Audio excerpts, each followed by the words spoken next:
Hey y'all, it's Anna V, and you, my friend, are listening to the All American Wing Shooting Podcast. I am a hunter, conservationist, mom of 2 girls I have raised in the outdoors, and a proud owner of a truck full of dogs.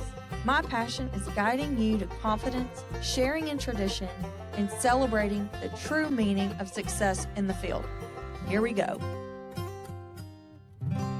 Hey y'all, and we are back for another episode of All American Wing Shooting Podcast. Today, Sweet Claire Richards from Gunnersville, Alabama, with Dream Ranch is on here to talk about all the things happening at your lodge.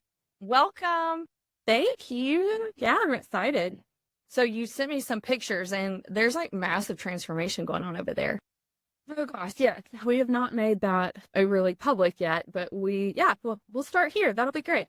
We have completely ripped out the back deck, and we are putting in a 15 by 35 pool, just as like a water feature off the back for family, kind of make it more like year-round usage and stuff. And then we used to have just a wobble machine out back, which was a lot of fun playing around, but we've actually now created a 5 stand.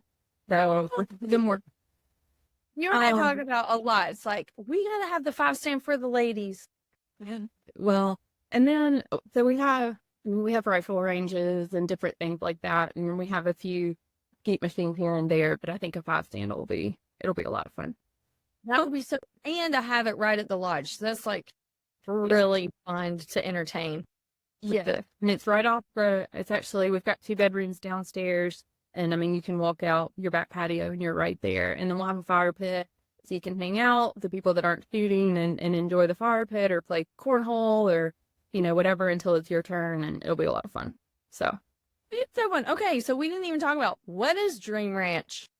Well, we are primarily a hunting preserve. We do quail and pheasant primarily, but we do whitetail as well. My family's background's from like a wildlife management perspective. So we have really good genetics on property, and, we we've worked really hard on our cover and trying to bring back native birds and native grasses and whatnot to that. So, and this year our cover was really good. But I think we kind of have it down pat. And then we actually do dove as well. So we've got sunflower fields going in. They actually started sprouting.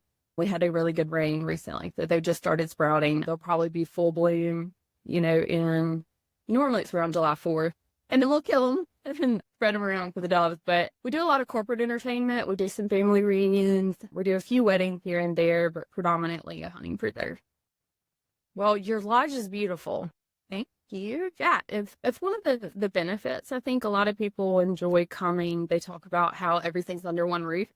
So you're not having guests or client leave to go back to their other accommodations, or if they forget their eye drops or something like that, have to run back. We have completely ripped out the back deck, and we are putting in a 15 by 35 pool, just as like a water feature off the back for family, kind of make it more like year-round usage and stuff. And then we used to have just a wobble machine out back, which was a lot of fun playing around, but we've actually now created a 5 stand. So the more you and I talk about a lot. It's like, we gotta have the 5 stand for the ladies. Well, and then so we have rifle ranges and different things like that, and we have a few skeet machines here and there. But I think a 5 stand it'll be a lot of fun. And I have it right at the lodge. So that's like really fun to entertain. Yeah, and it's right off it's actually, we've got 2 bedrooms downstairs, and I mean, you can walk out your back patio and you're right there. And then we'll have a fire pit so you can hang out with the people that aren't shooting and enjoy the fire pit or play cornhole or, whatever until it's your turn, and it'll be a lot of fun. So it's so fun. Okay, so we didn't even talk about, what is Dream Ranch? Well, we are primarily a hunting preserve. We do quail and pheasant primarily, but we do whitetail as well. My family's background's from like a wildlife management perspective. So we have really good genetics on property, and, we've worked really hard on our cover and trying to bring back native birds and native grasses and whatnot to that. So, and this year our cover was really good. But I think we kind of have it down pat. And then we actually do dove as well. So we've got sunflower fields going in. They actually started sprouting We had a really good rain recently, so they've just started sprouting. They'll probably be full bloom, in normally it's around July 4th. And then we'll kill them and spread them around for the doves. But we do a lot of corporate entertainment. We do some family reunions. We do a few weddings here and there, but predominantly a hunting preserve. Well, your lodge is beautiful. Thank you. Yeah, it's one of the benefits. I think a lot of people enjoy coming. They talk about how everything's under one roof. So you're not having guests or client leave to go back to their other accommodations, or if they forget their eye drops or something like that, have to run back to their other, extended housing and then come back to the lodge for dinner or something like that. That's one of the benefits that we've heard is people like being under one roof and trying to mingle and get together with everybody under one roof. So, well, you guys have a really interesting family story, how like this was your family dream. You and your husband just jumped into the deep end of the pool, packed up the girls and said, we're going to live the hunting lifestyle and we're going to raise our kids this way. I love it. Like the first conversation we had, I swear it was like 2 hours and it was so awesome. I'm like, I have a new best friend. And so I just love that story of how you guys just gambled on your dream. Yep. So Kyle and my husband's Kyle, and we were moving around every 6 months to a couple years, depending, working in the university system of athletics. And when our youngest, he's 9 now, when he got into school, we said, look, we really like the Gunnersville area and we are going to move with family. And I grew up on a farm. I grew up in North Mississippi. Again, wildlife management and conservation is kind of my family's background. And Kyle's always loved it. He's grown up in nature and he was out in the country and stuff, so it's something he's always been interested in. And then actually have more of a hospitality background anyway. So we randomly, he reached out and said, you know what, I think we're going to try and make it work. And we had some hiccups and it took a while. It was about a year-long negotiation and whatnot. And we really didn't know if it was going to happen. We kind of took a leap of faith and just moved here anyway. And then it did. And I don't know if you want to hear one story, but, COVID, terrible COVID happened. But it's been our dream. And we've got 3 girls, 9, almost 6 and 7, and them running around growing up here, helping us plant. I mean, we immediately planted like 4,000 pines, trying to bring pine groves back and stuff. I mean, they're being pushed into planting, being pushed into, because there's so much more than just hunting birds or hunting whatever you're coming here to do, predator control, whatever. There's so much more. And so them being pushed into the actual like management part of it and seeing like, this morning, we talked about a bird that fell out of a nest, and they were trying to figure out how to find its mommy and how to find its nest. And just the little things that they get to see and experience every day and help them grow. It's been the whole reason we did it and the whole reason we are doing it. It's been really great. I know. And we immediately bonded on the way that we're raising our girls. It was so cool to hear somebody else say, we just changed our whole life, sold our business, and went and bought another one. And like you said, you had COVID, you had every single hurdle from the very beginning.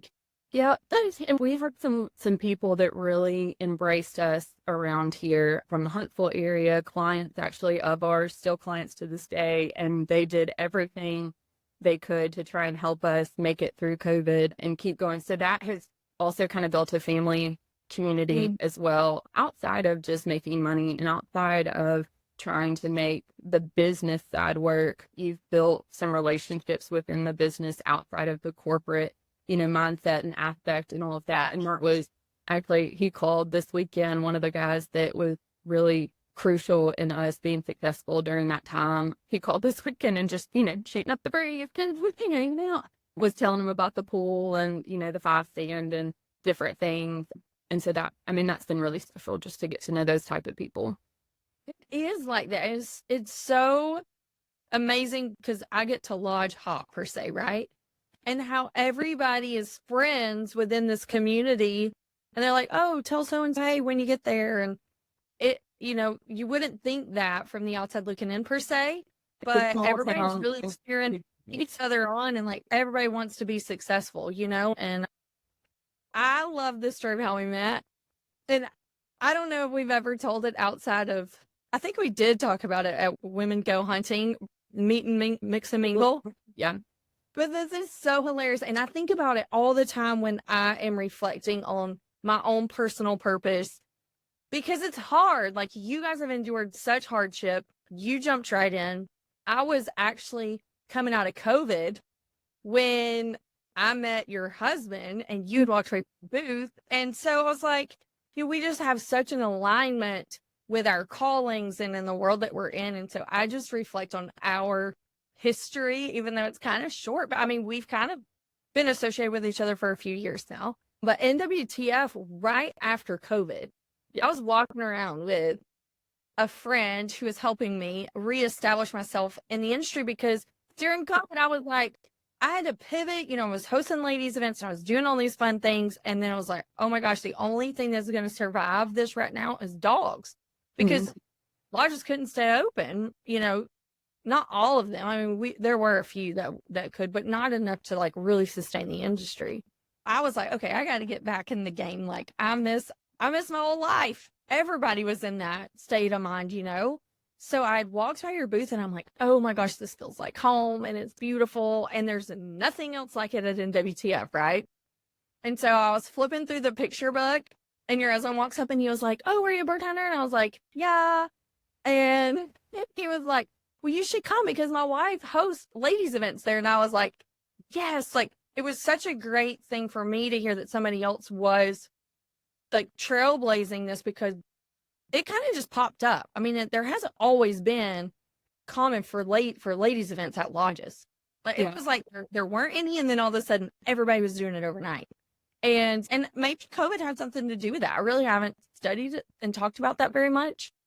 Yeah, I mean, just trying to get out and get together, but in small groups, and trying to push women to the outdoors in larger numbers. But anyway, so I just remember walking off and Art being like, you really suck at your job. I'm like, so tired. God, I had no idea that I was like trailblazing, like, please get women in the outdoors. And I felt like I was everywhere, but one person, you can't be everywhere. But what was so crazy is you guys were right down the road, and I'm like, I miss them and they miss me, and I've been up north with dogs, and it was just a massive light bulb moment.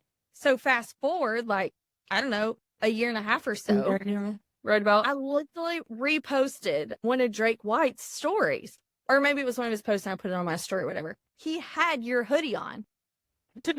I was talking about, or maybe it was a picture of us with Drake. I don't remember. But anyways, I just remember Drake had your hoodie on and Cody messaged me about it. And I'm like, oh my gosh. I was like, this is so cool that, he's like comes to your place and is friends with everybody and all the things because he's from Alabama. Like this world is so small and you just love it once. Like you never meet a stranger because somehow somebody knows somebody, like you just never know. But well, I Cody before that, and we had a song talk, and then the next day you and I talked for 2 hours, and I figured out that Kyle was the one that put the right back. You're so funny. But yeah, I was so grateful for that moment. I was like, I think I need to be seen more. But it's really lost to just get you just get in your bubble and you just stay there.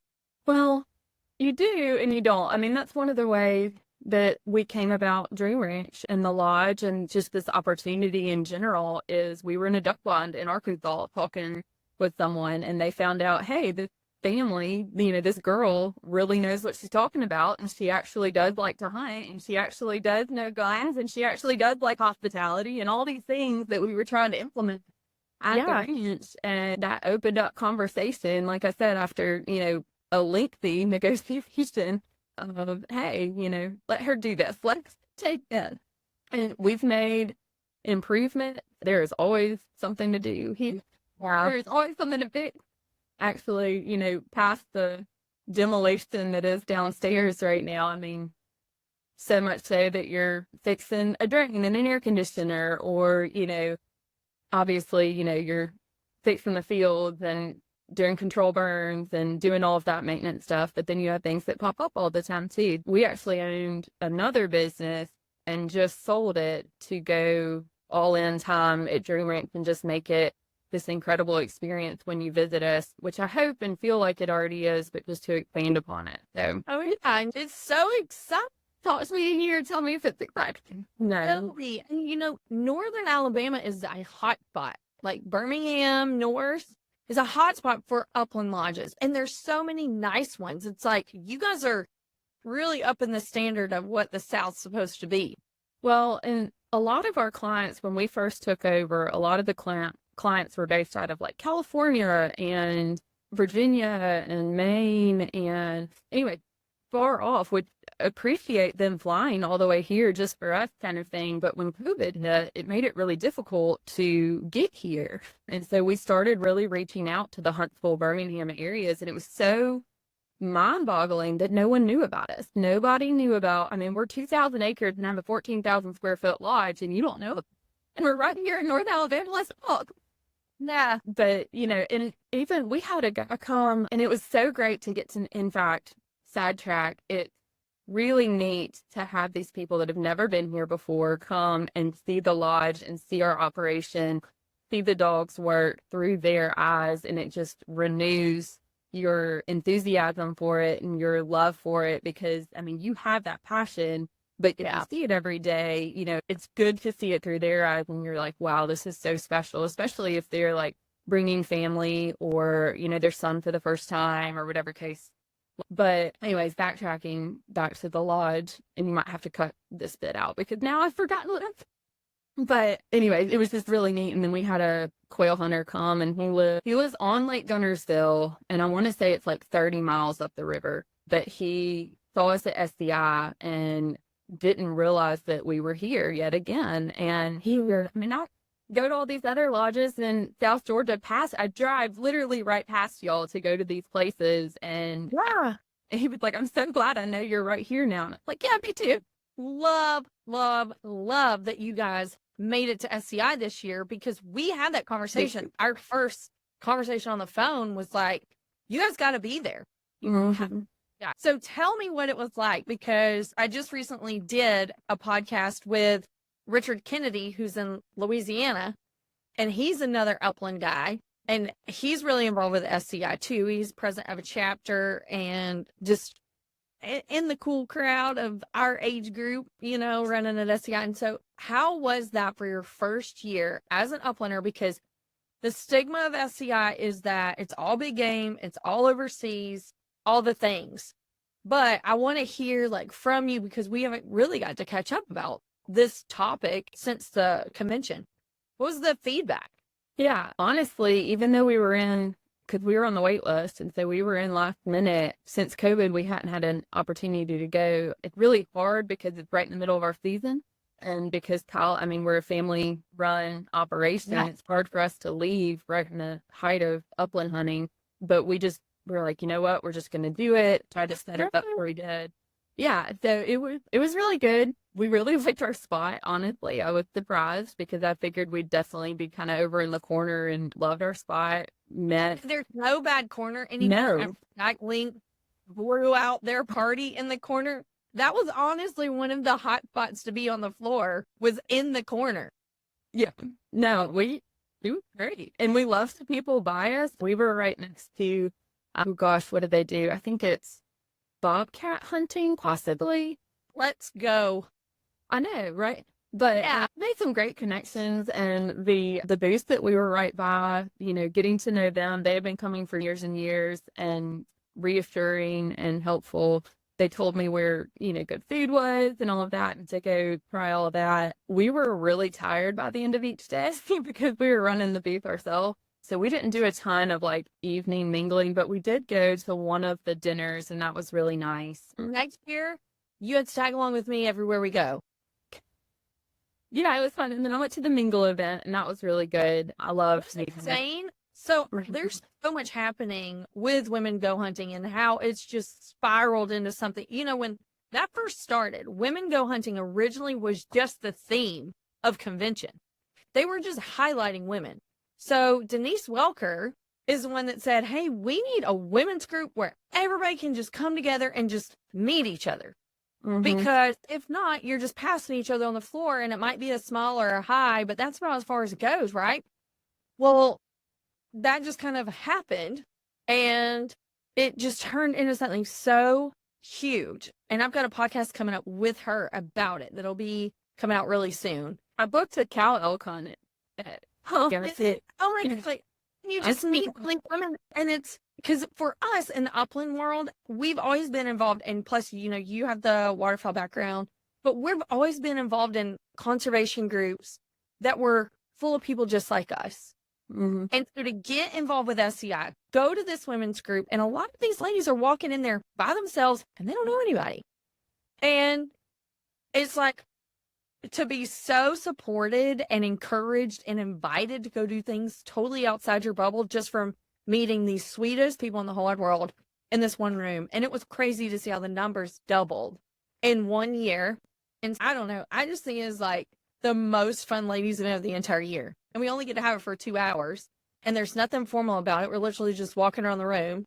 You might want to talk to them about adding, and this is just a side note, you don't have to, but that group, because you have all of the women that are interested in, hunting together and doing women events and all of that, you may even want to have like a sign up, because I know you had several, or SCI had several women hunting, groups that get together, like and our ambassadors were there, but we have a Facebook group and they're building the website right now, so I think all those things will end up going online.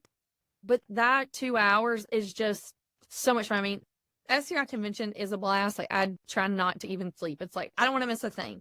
I know. You were exactly right. I was like, he's got to be hyped up on coffee or something now. Start at like 11, and then the next, you're starting at 11. Well, you got to be back on the floor by 9, and you think that's a long time, but man, after 4 days of it, or some people are there for a whole week, It really, it's just so much fun. And you did something, like you did a thing right before that, and I think you went to a conference or something right after that too, right? Yeah, I went straight to Arkansas, and I went straight to Arkansas, yeah. You were going crazy. Hey, we only get so many weekends with our dogs, right? And you just gotta play, and I'm like, I'm not missing it. I can sleep in the summer. Yep, that's what we're gonna do. So I just love that you guys got in at SCI, and that you're going to be there forever representing uplands. And I know there's so many upland hunters there that do all different kinds of hunting, and it's just, we're small numbers. And I was looking at a post. I had just actually shared it with Ben Cassidy at SCI. It kind of filtrated around us wing shooters within SCI about like the realistic numbers of wing shooters versus deer hunters and the amount that they spend on gear a year. And it was like migratory birds and then upland combined was maybe half of what deer hunters spend. And I'm like, well, wonder we are what we are. Like, I'm like literally the minority of the minority. You are too. Yeah. Like, we are women wing shooters. Like, that's the reality of it.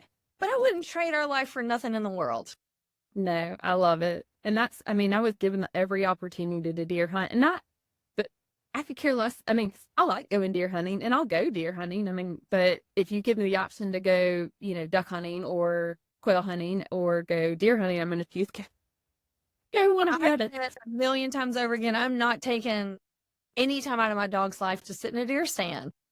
I appreciate it, and I have a kid that shoots deer for me, so that I have deer in my freezer. Yep. I'm going to be out with my dog. Yeah. And I missed my dog this last year because I had her in training, and she's coming home in just a couple of weeks, and I am so thrilled. So I feel that loss now. Like, it wasn't so bad when I was on the road because it was so busy, but now that it's almost summer, and I'm like, man, I haven't seen my dog in so long. When I go visit her, she doesn't feel the same way about me. I'm pretty sure she's gonna be ticked when she has to come home and she's not chasing birds and hanging out with Lee all day down at Mossy Pond. But she literally would choose him. I'll go down there and then we'll have dinner. Everybody's hanging out in the lodge or whatever. Little's on the couch with Lee. I'm like, excuse me, you're still my dog. I may have to hit you up on some tips. I'm gonna try. We just got Bonnie from Cody at Kisaban Kennels, and Bonnie laughed because we're obsessed with Scotland. It's her name, but she's not going to be, a duck dog, probably. Yeah, she'll be a little flusher. But that's what we wanted, and that's what we needed, because we go out, are extremely blessed, and we can go out in our backyard and go hunt. quail whenever we want during season. But anyways, yeah, we started the sit, the stay, just simple training, I guess. But about August, maybe July or August, we'll start the actual like cluster training. And Cody was like, do not get, because we've got a pheasant I hear him every morning when I let Bonnie out. He's out in the beans right now because we planted beans, and he's in this like little cluster. And anyways, I can hear him crowing. And but do not let Bonnie find the pheasant. Like, she will freak because she's so little and she's not ready for it. Bonnie, don't go by the pheasant. Don't go by the fish. If you're looking for a trainer, just to make sure that gets done in a timely manner and you don't have to worry about it, I would recommend Tyler Kuhn. And she is in Georgia. And she also hangs out at the Hound and Hare booth at SCI with a cocker. Her, actually. Yes. The city to bring that little to her at Women Go Hunting. She had the little flusher with her, didn't she? She had Tweed with her, yep. Which actually belongs to Amy with Hound and Hare, but okay. And I actually me too. She was so sweet. Loved Amy. Oh my God, I know. And she's so well played. They're awesome. They're just so awesome. They're just so awesome. Well, I'm just thrilled. I'm so thrilled. I say we've been talking about putting a ladies' hunt together. I say we do a dove hunt. We could do that. We've got the first 2 weekends. So we rest the field between weekends normally. And the first 2 weekends are booked out every year. But I think we could probably find like a little afternoon hunt just for a few people. That'd be fun. That'd be so fun. I don't want to talk it up, but put it over there. Recently, the last couple of years, we've definitely had the most doves around here. So, like, people are calling and like, what did you do? Where did you? Because my hunt, and I'm not going to tell where it is because it's not their fault, but boy, howdy, I never even get to pull a trigger. And I'm like, I cannot keep going. That whole principle of you can't keep doing the same thing and get a different result. Well, and the moment I say that you will have an incredible hunt, I mean, no doves will fly, but they'll be like, okay, you're not allowed to come back because you brought the bad luck. I know. The last 2 years, though, I mean, everyone has limited, and it's really been incredible. But the moment I say that, on what you won't have it. Well, let's talk about that for sure. And we definitely have to get some more dates on the calendar. I can't wait to. I want to get you to come and do like a little training or something. We've got some groups coming in this summer that are actually just reached out to me about doing like some dog training or little, just almost like demos for people. Because it's like family groups, if you'd be interested. I would love that. %. All right. And I card so what? There's so many people in the dog world that have finished dogs, but they're not confident with their shooting skills. And it's like, hey, let's just get you to the same level of where your dog is, and y'all go have a good time. Well, some of our tower shoot, some of so Cody trains them as well. And some of his dogs that he's training, the owners bring the lab to the tower shoot to get practice with the dog, because they're in charge of their dog and they're going to get the pheasant and bringing it back kind of thing. But just to give them a little practice with everything that their dog's been learning from Cody. So that's a neat concept. In the field, coaching is perfect. Yeah. Yeah. It's a neat concept. It's one of my favorite things. Just to give them some work. And then they're not going, they're just sitting on the couch. And us catching up and getting to talk about Dream Ranch and this new launch. Like, this year's going to be huge for you.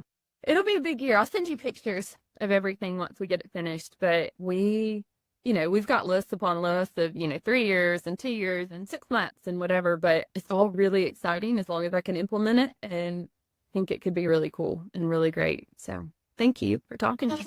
Look forward to coming. And I look forward to SCI convention. I don't know why we're all talking about it. Probably because it seems to be a consistent topic on the podcast because everybody that comes on here is connected to SCI in some way. And it's just a big hype, fun place to be with all your favorite hunting buddies. Get together and with the women, the new women initiatives and stuff. I mean, it's bringing in a whole nother level and demographic that didn't have an outlet before. So it's really special. Totally agreed. And I don't know that could be described any better way. Denise would be so proud. All right, girl, I'll talk to you soon. And I look forward to visiting Dream Ranch. You guys can find them at .org. Good job. Yep. All right. Bye, guys. Thank you. Thanks, Dawn's Anna. finally breaking as I leave this sleepy town. The sun is slowly rising and the fog is on the ground.